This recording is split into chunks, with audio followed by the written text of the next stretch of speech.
इस सर्दी कैसे करें अपने अस्थमा पर काबू। जी हाँ, आज की इस वीडियो में हम यही बात करेंगे, जानेंगे और समझेंगे उन तरीकों के बारे में जिनको फॉलो करके कोई भी अस्थमेटिक पेशेंट इस सर्दी अपने आप को अस्थमा की समस्या से बचा सकता है। देखिए, अस्थमा में समस्या क्या है कि हमारी जो इम्यून सिस्टम है वो ओवर रिएक्ट कर जाता है या फिर वो बहुत वीक होता है, इसलिए जल्दी से अफेक्टेड हो जाता है। दोनों में से कोई भी कॉज हो, इन दोनों के ही कारण जो रिजल्ट देखने को मिलता है वो क्या होता है कि एक व्यक्ति को सांस लेने में समस्या का सामना करना पड़ता है, उसे खांसी बहुत आती है, उसके चेस्ट में पेन बना रहता है, म्यूकस मतलब आपका जो बलगम है वो काफ़ी बनता है।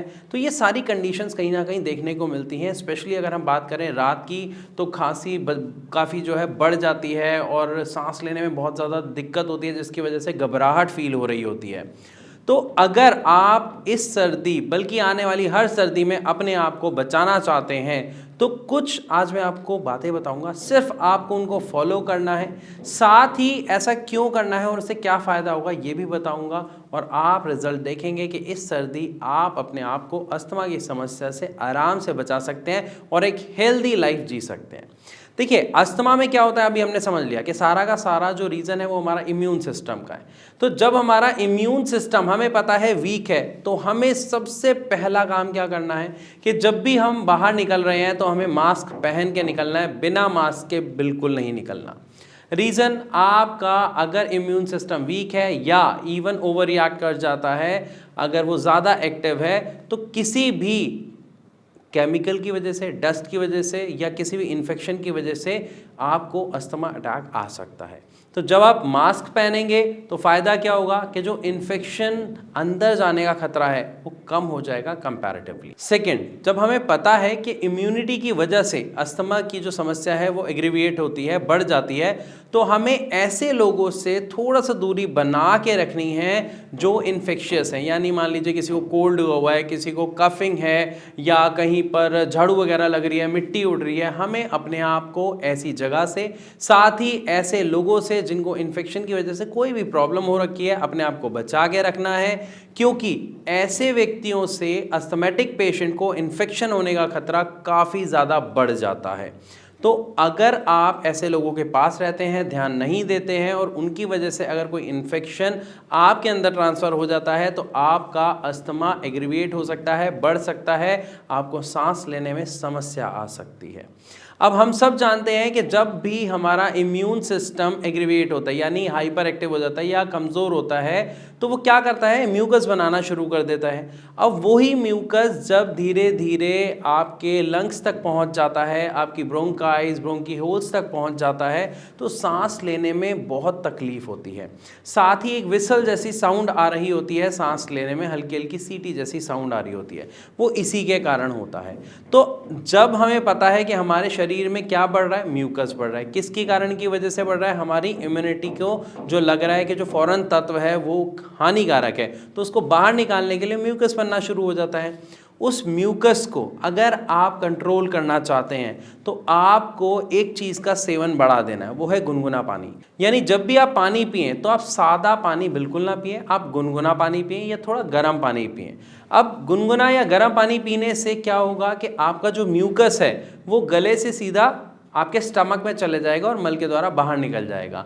आपका जो रेस्पिरेटरी सिस्टम है, आपकी सांस लेने की जो ब्रोंकाइज हैं, ब्रोंकी होल्स हैं, वहाँ तक आपका म्यूकस आपको डिस्टर्ब नहीं करेगा और वो एरिया साफ़ हो जाएगा, जिसकी वजह से आपको सांस लेने में बहुत अच्छा रिलीफ मिलेगा और जो प्रॉब्लम हो रही थी वो भी नहीं होगी। इसी के साथ साथ जब हमें पता है कि अब अगर हमें ठंड लग जाती है या अगर हमें ठंड लग रही है तो हमारी अस्थमा वाली प्रॉब्लम बढ़ सकती है, तो आपको अपने आप को वार्म रखना है। यानी ठीक से आप जैकेट, स्वेटर वगैरह पहने, एकदम से ठंड में बाहर ना निकलें।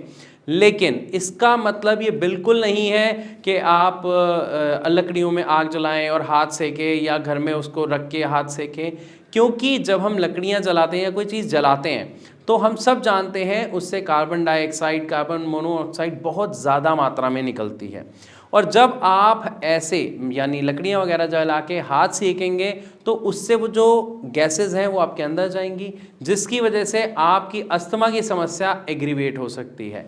तो आपको ये लकड़ियाँ जला के हाथ सेकने की बिल्कुल ज़रूरत नहीं है। आप बस ठीक से अपने आप को कवर रखें, अपने आप को अंदर सेफ रखें घर में, जब बाहर जाएं तो मास्क पहन के जाएं और पानी गुनगुना पिएं। इन सारी चीज़ों के साथ एक चीज़ और बढ़ा दीजिएगा कि आप अपनी डाइट में ग्रीन वेजिटेबल्स को जितना ज़्यादा इंक्लूड कर सकते हैं, चाहे कुक्ड चाहे अनकुक्ड, किसी भी फॉर्म में, मतलब या तो एज अ सैलेड आप उसे खाएं, या जैसे पालक है, बथुआ है, मेथी है, मूली है, गाजर है, ये जितनी चीज़ें हैं ना, आप इसको मैक्सिमम अमाउंट में कंज्यूम करें। इससे फ़ायदा क्या है, इन सारी चीज़ों में, मतलब सारी की सारी वेजिटेबल्स में, जो आप चाहे कुक्ड खाएँ या अनकुक्ड खाएँ, इनके अंदर एक क्वालिटी होती है एंटी इन्फ्लामेटरी क्वालिटी। यानी आपको जब अस्थमा की समस्या होती है तो उस वक्त आपके रेस्पिरेटरी सिस्टम में, आपकी ब्रोंकाइज में, ब्रोंकी होल्स में इन्फ्लामेशन हो जाती है, यानी सूजन आ जाती है।